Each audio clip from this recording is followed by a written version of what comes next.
Hi, I'm a UVM student. I was talking to you before. I'm sure you noticed that, but I'm going to try to keep this civil. Heckling, yes. Yeah, but I'm just going to hope you respond in a way that's not so just conservative talking point and more of a conversation way. Hopefully? Maybe? Sure. Okay. So before there was a question about like Native American communities and treaties and stuff like that, and you were talking about how historically Native Americans have been kind of like screwed over by the US government and stuff like that. Don't you think that that history will impact how Native Americans live today and make it more difficult to succeed in America? Don't you think that would influence that? Well, I suppose a question I'll ask back at you, we've made tremendous accommodations, such as sovereignty of Native American land, entire department of the federal government dedicated just solely to that. Do you recognize that there's been great efforts to try to accommodate that? I recognize those efforts, but obviously they haven't worked. So why haven't they worked? Because it's either not enough or the way that we're doing it is like we need to treat it more as an equity thing instead of just saying, oh, it's a culture, like instead of blaming it on people's like individual working and like change it societally and help them in a way that actually matters. So you do know that there's universal health care at Native American reservations, right? Yeah, but it's not very good because they don't have access to... Because it's socialistic. No. They have universal health care in plenty of European countries and it works just fine. The flaws with the Native American... So I'm curious, how did Vermont's experiment in universal health care go? I'm not from Vermont, so I don't know these things. I didn't hear your response. Say that again. I'm not from Vermont, so I don't know these things. I moved here like 2 months ago. Yeah, I still can't hear what you said. Say it one more time. You're wearing a mask. It's kind of hard. Can you say it again? I moved here like 2 months ago. I'm not from Vermont, so I don't know these things. Right. So Vermont tried single payer. They had to abolish it. It was a total disaster. So look, I think the best way to help Native American communities is to help all people through empowerment and education.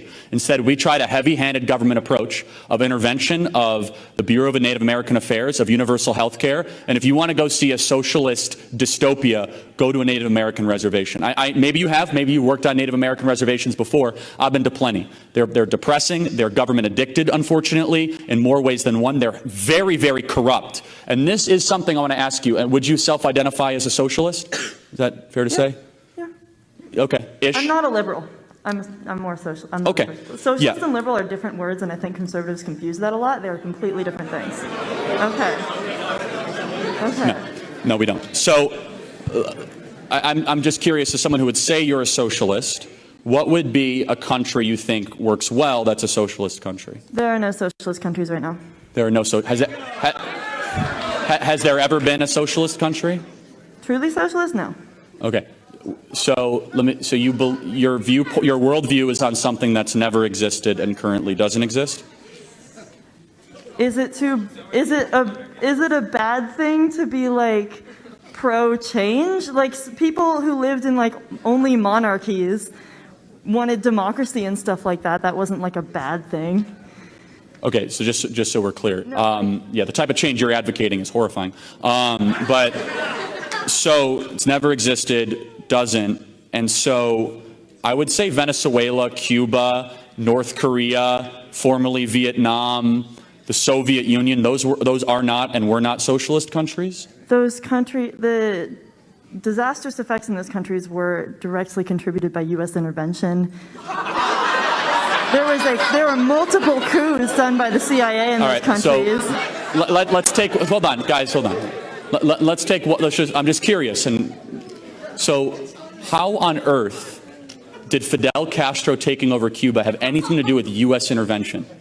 There was plenty of like sanctions. Like economically, Cuba was completely cut off. There was no.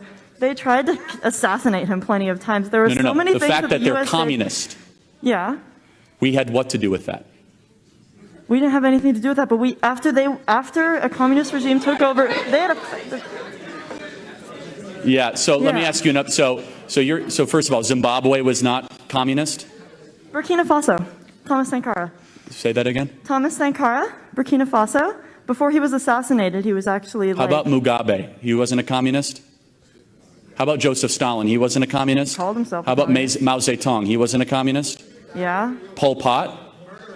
plenty of terrible people have called themselves plenty of different names. North Korea, Oh, so you get to be the judge. Got it. Okay. They're not democratic. Right. So I just want to make sure we complete the point. You believe in something that doesn't exist, has never existed, and even though the people that call themselves the things that you believe, you say they weren't really that, which is the most important point. Socialism is always judged against an impossible utopia, and they judge markets against a reality. And here's the truth of the matter. That markets, which you enjoy comfortably in Western society, is the most proven affluent creating machine in human history. And I would just challenge you to do one thing. Please stop believing in a utopian nightmare and start looking at things around you that are good, that are true, that are beautiful, that work, and are consistent with the natural law. You'll be a much happier person if you do that. Thank you for being here tonight. I appreciate it.